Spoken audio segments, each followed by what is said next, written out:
Bismillahirrahmanirrahim. Assalamualaikum warahmatullahi wabarakatuh. Alhamdulillah hamdan tayyiban katsiran mubarakan fih kama yuhibbu rabbuna wa yarda. Ashhadu an la ilaha illallah wahdahu la syarika lah syahadatan tunjina min adzabillah wa ashhadu anna Muhammadan abduhu wa rasuluhu la nabiyya ba'dah. Amma ba'du. Qala Allah Ta'ala fil Qur'anil Karim wa huwa asdaqul qailin. Ya ayyuhalladzina amanu taqullaha wa kunu ma'as-shadiqin. Wahai orang-orang yang beriman, bertakwalah kepada Allah dan bersamalah dengan orang-orang yang benar.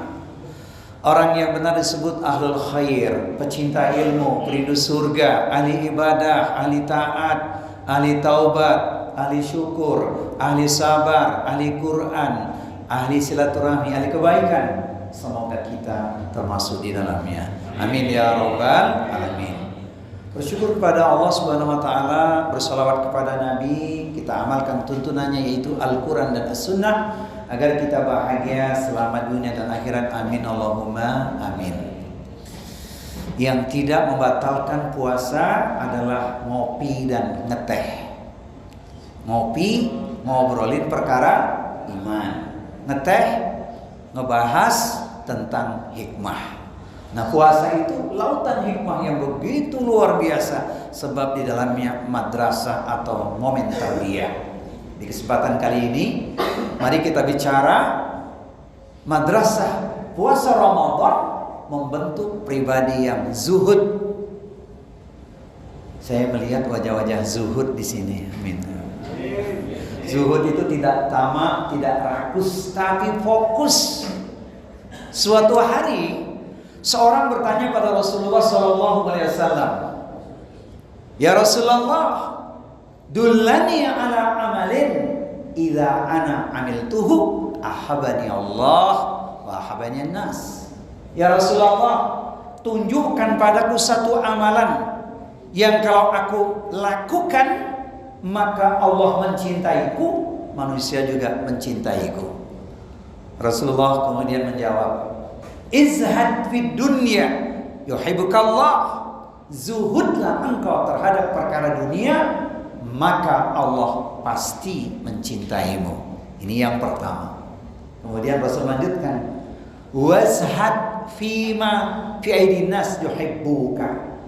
Dan zuhudlah engkau terhadap apa yang ada di tangan manusia, maka manusia pasti mencintaimu. Waktu kita sampai jam sampai jam 1 tutup doa ya. Zuhud ini kan luas dan Masya Allah spesial ya. Walaupun 15 menit alias kulibas, kuliah 15 menit, mudah-mudahan kita dapat menangkap maknanya. Amin. Pertama adalah zuhud terhadap perkara dunia. Dunia ini kan ujian dan tipu daya. Seorang yang dikatakan sukses sesungguhnya ketika dia sudah dipastikan masuk ke dalam surga, dibebaskan dari neraka. Itulah sukses yang sesungguhnya. Tetapi bukan berarti meninggalkan dunia. Maka apabila 5 hal ini mampu kita pahami, tidak tertipu olehnya, berarti kita telah zuhud di sisi Allah Subhanahu wa taala. Karena manusia tertipu dengan 5 perkara ini. Pertama, sayatiz zaman yuhibbuna khamsan wa yansawna khamsan. Akan datang zaman itu dengan 5 kondisi.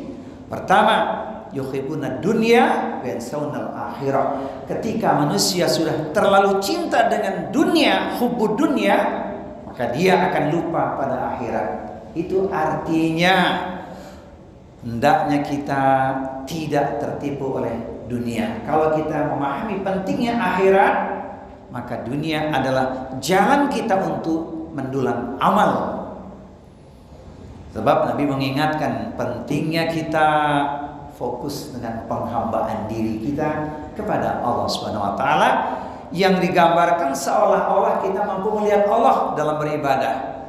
Tetapi ketika kita tidak mampu melihatnya, maka yakinlah bahwa Allah pasti melihat kita.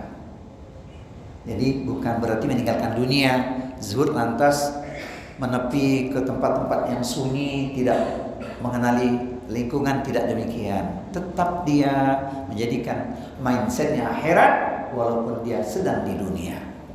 Kelas yang kedua, siapa yang cinta kepada makhluk, yuhibbunal makhluk yansawunal khaliq. Ketika cinta pada makhluk pasti lupa pada sang khaliq, yaitu Allah Subhanahu wa taala. Padahal kita diciptakan hanya untuk beribadah kepada Allah semata, khususnya di bulan Ramadan. Jangankan amaliyah yang wajib, yang sunnah saja kita begitu bersemangat, apalagi tersisa tinggal 19 hari ke depan. 10 hari bahkan 11 hari sudah lewat. Dan ternyata amaliyah sunnah itu yang menjadikan penambal kekurangan kita agar kita bisa meraih cintanya Allah. Wa ma yazalu 'abdi yataqarrabu ilayya bin nawafil hatta uhibbahu. Dan hambaku yang terus-menerus mendekatkan dirinya kepadaku dengan amalan-amalan sunnah, maka aku semakin mencintainya. Hadis qudsi riwayat Al-Bukhari. Jadi kalau kita cinta kepada Sang Khaliq, ibadah kita bukan lagi menjadi beban, tapi menjadi kebutuhan yang ujungnya adalah kenikmatan. Nah, puasa ini ujiannya luar biasa. Sehingga Nabi mengingatkan, ruba shaimin laisa lahu min siyamihi ilal ju' wal atash. Betapa banyak manusia itu yang puasa hanya mendapatkan lapar dan dahaga saja, sebab tidak melakukan dengan sungguh-sungguh atau melakukan hal yang sia-sia. Nabi memberikan warning, man lam yada qaula zuri wal amala bihi falaysa lillahi hajatun fi ayada'a ta'amahu wa syarabahu. Barang siapa yang tidak mampu menjaga lidahnya dari ucapan yang sia-sia, qaula zur, ujaran kebencian, caci maki, sumpah serapah, ghibah, namimah, adu domba, maka tidaklah Allah memerlukan seorang hamba hanya menahan lapar dan dahaga saja. Ini ringkasnya yang kedua, berarti lebih cinta kepada Sang Khaliq, tidak kepada makhluk. Kemudian yang ketiga, zaman itu pun terjadi, kita saksikan, yuhibbunal mal yansawunal hisab. Betapa banyak manusia begitu cintanya dengan harta sehingga lupa untuk memperhitungkannya. Nabi mengingatkan, kalau seorang sudah cinta dengan harta, kemudian dia dapatkan satu lembah emas, dia pingin dapat lembah emas yang kedua. Kalau sudah dapat lembah emas yang kedua, dia pingin yang ketiga. Baru berhenti ketika mulutnya sudah disumpal dengan pasir alias wassalam. Ingat pesan Al-Quran, innama amwalukum wa auladukum fitnah wallahu indahu ajrun azim. Sesungguhnya di dalam hartamu dan anak-anakmu merupakan cobaan. Di sisi Allah lah ganjaran yang besar. Quran surat At-Taghabun surat nomor 64 ayat di nomor 15. Khalas, ini yang ketiga. Yang keempat, yuhibbunad dzunub wa yansawunat taubah.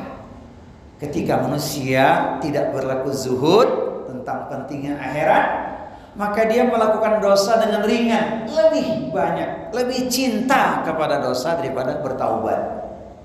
Padahal momentum Ramadan ini saatnya terindah untuk kita memohon pada Allah agar dapat ampunan. Maka dikatakan Ramadan ini bulan ampunan. Ingat beberapa saat sebelum masuk bulan Ramadan, sejumlah plakat, baliho, pamflet tertulis dengan kalimat yang membuat kita gembira dengan masuknya bulan Ramadan. Ahlan wa sahlan, bulan suci Ramadan. Saya tuliskan dalam sebuah syair.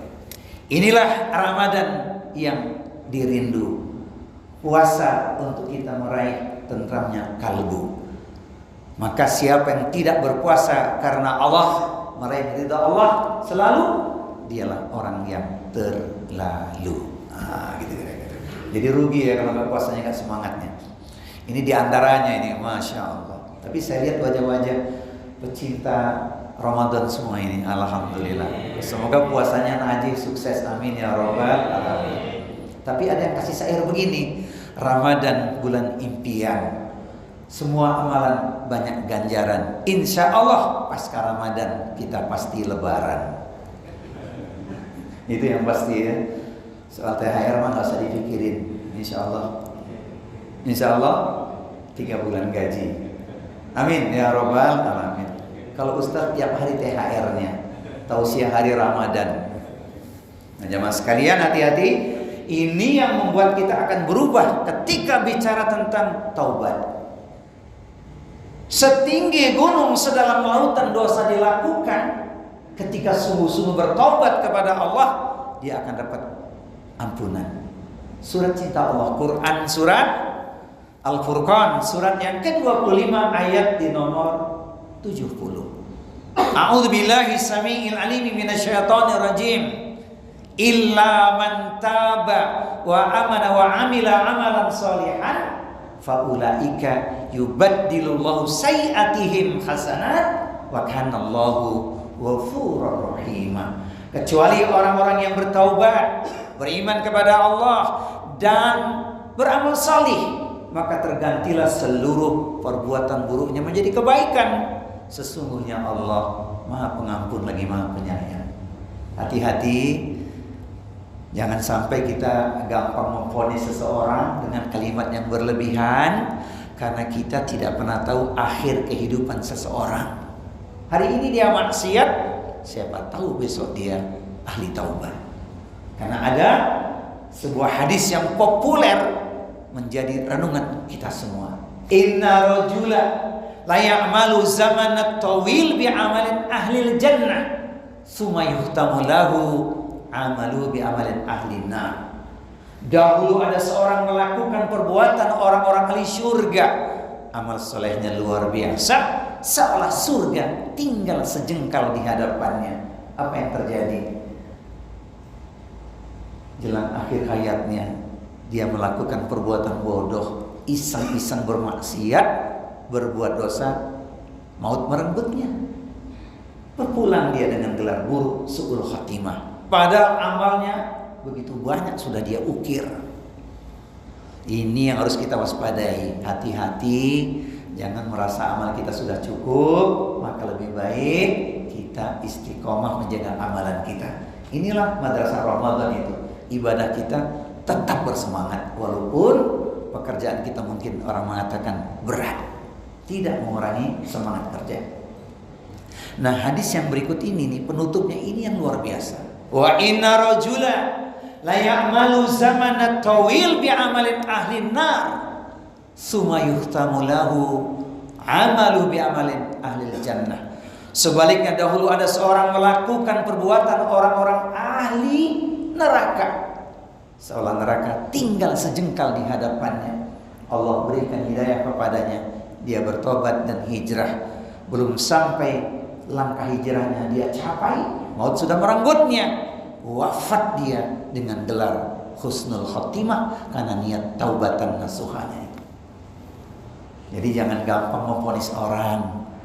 Tebar saja kebaikan, istiqomah dengan ketaatan, itu lebih menyelamatkan. Jadi kalau ada orang akhir hayatnya ini begitu indah, sebelumnya ahli maksiat, itulah tanda dia dapat hidayah.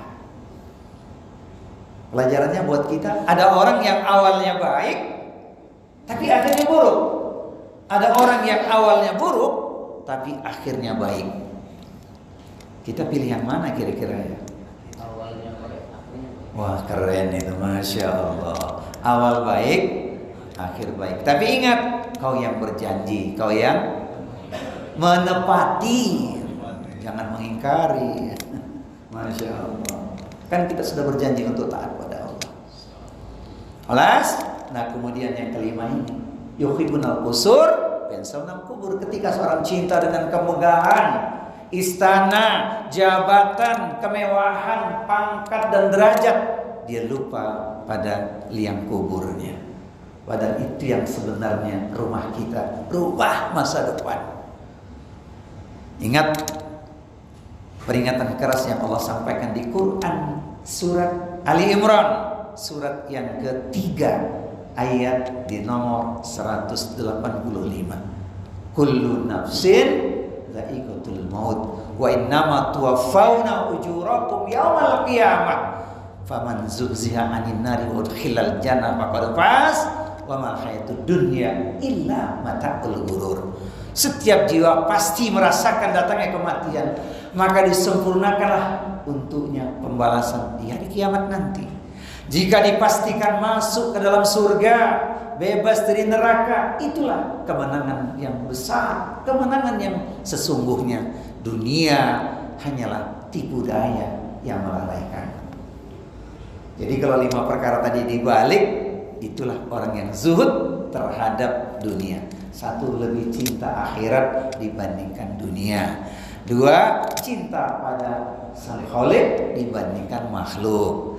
3, menghitung hartanya daripada menumpuknya. Kemudian yang keempat, bertaubat menjauhi dosa. Yang kelima, ingat bekal akhirat menuju liang kubur daripada tertipu oleh gemerlapnya kemewahan dunia. Ini zuhud yang pertama. Nah, yang kedua adalah tidak silau dengan milik orang lain. Kita merasakan getar kesedihan ya saat saudara kita mengalami musibah beberapa hari yang lalu, sedang puasa dilanda banjir. Tapi bagi orang yang zuhud, dia ingat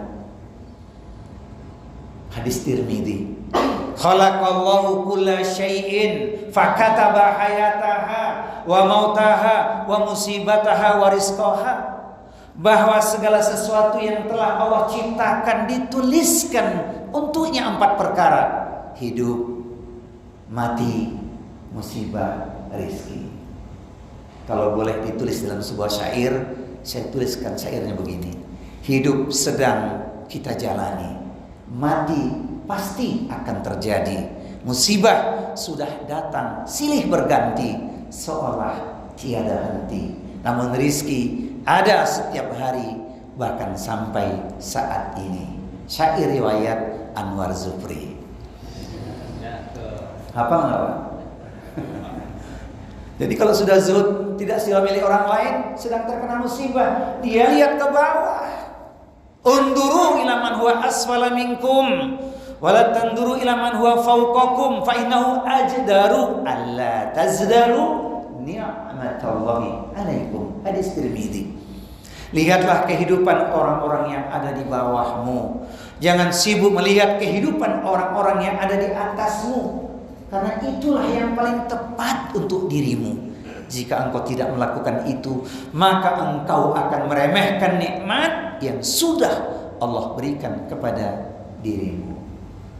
Ada di antara teman-teman yang alami musibah banjir kemarin? Ada ya? Inna lillahi wa inna ilaihi raji'un. Allahumma ajurni fi musibati wa akhlif li khairan minha. Ya Allah, jadikan musibah yang menimpaku menjadi pahala untuk diriku dan berilah aku ganti yang lebih baik. Insyaallah dengan aspek kesabaran yang dibangun karena momentum Ramadan di doa kita insyaallah dikabulkan Allah. Allah memberi ganti yang lebih baik. Amin ya rabbal alamin. Jamaah sekalian, pertanyaannya, sudahkah kita termasuk orang-orang yang zuhud? Jawabannya, mari kita introspeksi masing-masing. Tidak tertipu oleh dunia, walaupun punya kesempatan untuk meraihnya. Sebab dunia singkat dan fana, akhirat kekal selamanya. Tidak mengapa bahagia di dunia, asalkan di akhirat masuk surga. Betul atau benar ya? Ya, dunia singkat dan fana, akhirat kekal selamanya. Tak mengapa di dunia bahagia, asal di akhirat masuk surga. Semoga Allah jadikan kita semua ahli surga. Amin ya rabbal alamin. Maka mari kita bersahabatnya lillahi ta'ala. Ini Ustadz Gesta punya syair juga ini. Sebab tadi udah ngomong silaturahmi, ya kan? Memang nikmat secangkir kopi, apalagi ada sepotong roti. Jangan kita saling membenci, mari sambung silaturahmi. Kalau kata Mas Ferry apa? Buat apa menanam padi kalau tanahnya kering dan gersang? Buat apa kita bertikai tumbuhkan cinta dan kasih sayang. Nah, kalau ibu-ibu lain syairnya apa? Lain dia, lain syairnya. Komunikasi lewat udara, walau dengan media WA. Bersahabatlah lillahi ta'ala agar kelak kita sehidup sesurga. Emang siap sehidup semati? Coba ngomong sama istri begitu.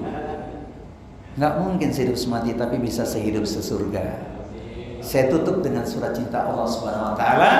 Renungkan ayat ini agar kelak kita sama-sama menjadi ahli surga. A'udzu billahi samiil alim minasyaitonir rajim.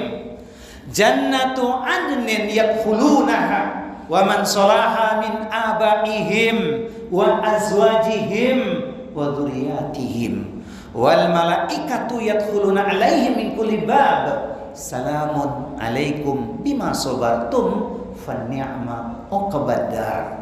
Surga Aden yang masuk ke dalamnya bersama dengan orang-orang yang soleh adalah mereka orang tuanya, pasangan hidup suami istri dan anak keturunannya.